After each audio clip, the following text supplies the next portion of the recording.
Hey, how you doing today? Feeling good, huh? I'm feeling fantastic, mate. Better than ever. Better than ever. Yeah, yeah. Well, you have the qualification to Toronto right now in your pocket, so you are gonna be there. You're gonna be there again. I mean, I think Bangkok wasn't was the one that we missed, but it's good. It's good to have you Yeah. back on international. Talking about this, talking about the game, and having the qualification to Toronto right now in your grasp. What would be the next big goal for the team, as in the reminder of the stage, or looking ahead to Toronto?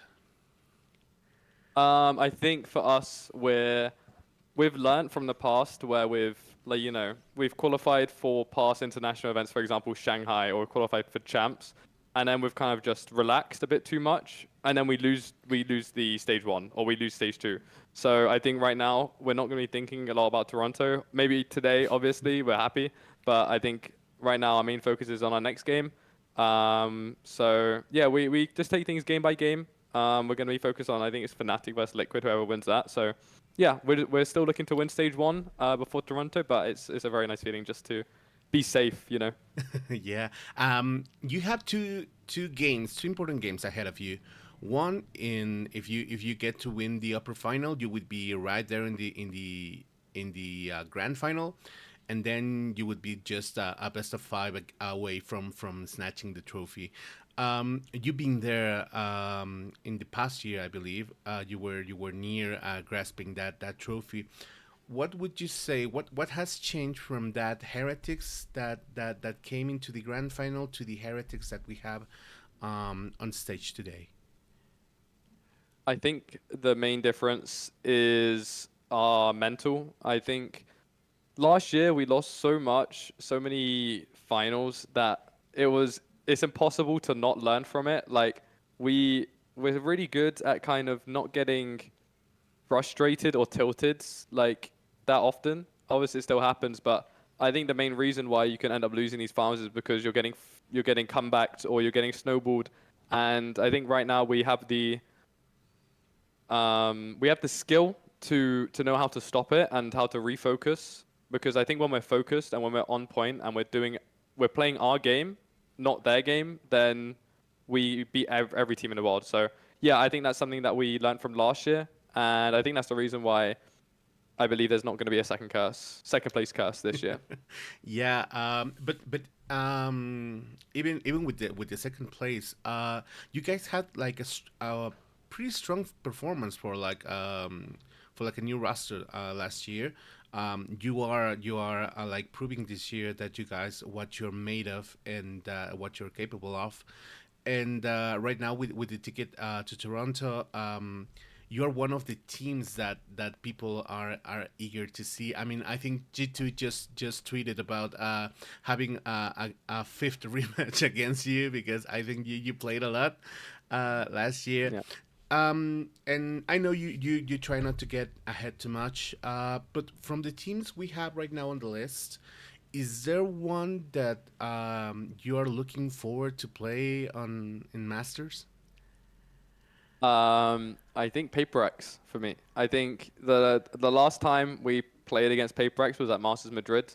It was our first ever game at oh wait, no, sorry, it was our first ever international tournament. It was the game that knocked us out of the tournament, and we haven't played them since then. So, and it was like a pretty big game for me, like getting my name out there. Like at the time, Paper X fans hated me. I hope they still don't hate me, but for me, it's a fun little rivalry. So I'm hoping to play against them again because I think it'll be a lot of fun. Yeah, and talking about rivalry and things like that, we had a pretty rough day yesterday. We had a retirement announcement from FNS. Then we have a little bit of Twitter drama over there with some things that happened that we're not gonna comment. But talking about well, we saw Padre mix there all as well, and just thinking about that, what would be one of Mixwell teachings you had on your rookie year? What's one of the things that you learned from him that still come with you up to this day? I think Mixwell is a player that trusts his instincts a lot. I think, and I think that's a really like hard trait to have. I think when you're at this top level, there's a lot of, you know, indecision. Like there's a lot of, if you make a decision too slow by like 2 seconds, you just lose the round or you lose the gunfight or something. And I think Oscar was very good at making fast decisions and trusting himself. So I think that's something I want to be, and I think it's something I'm still getting better at. But I think in games where we're kind of just dominating, it's because we're trusting our instincts and we're playing with confidence. So yeah, I think that's something he did really well. Yeah, that's really really really awesome. And talking about what's coming next, we're gonna have a patch that's gonna destroy Tejo in a few days. Um, Yeah. we basically, I think we're gonna head into Toronto with a new meta.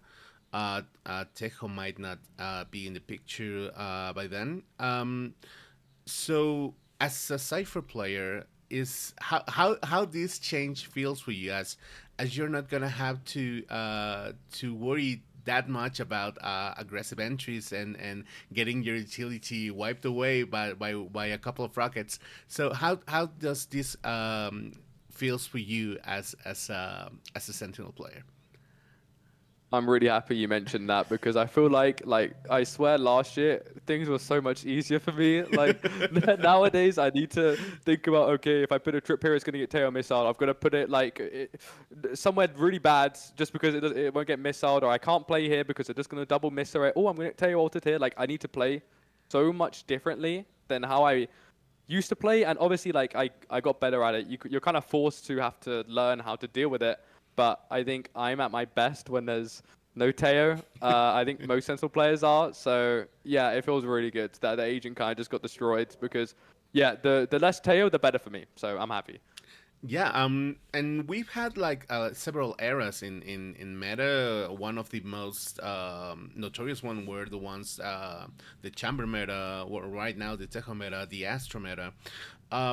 Do you think that this movement of having an agent buff to the sky, just to have it nerfed to the ground a little bit later, is it like good for the game, or would be better to have everything evened, like for you could play whatever you want instead of having like a dominant phase around an agent in the game?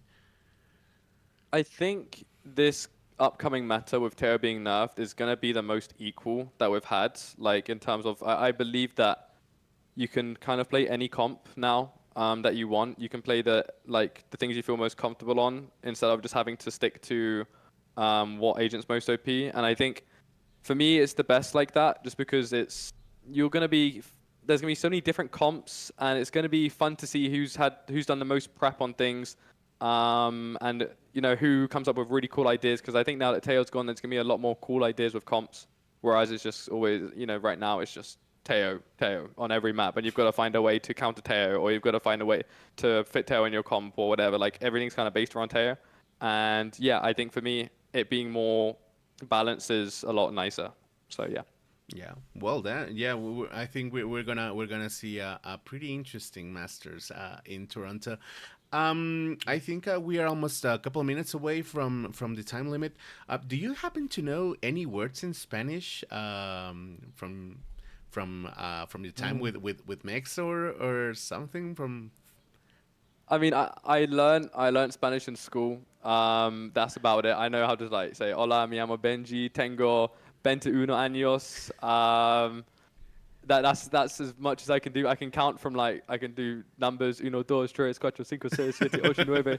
That's yeah. I could do numbers. I can introduce myself. But actually speaking, no. Uh, I don't know a thing, to be honest. Yeah, well, I was asking you that in case you wanted to send like a message from the Latin American fans. There are so many fans from Heretics and from you over here. So I wanted to ask if you wanted to send a few words for them. Muchas gracias. Thank you for supporting me and Heretics, and I hope we can do good in Toronto for you guys. Thank you so much for your time, and have a great night today, celebrating, and best of luck for the next match. Thank you so much, Benji. Amazing. Thank you very much. Thank you for having me. Bye See you. bye. See ya. Bye bye.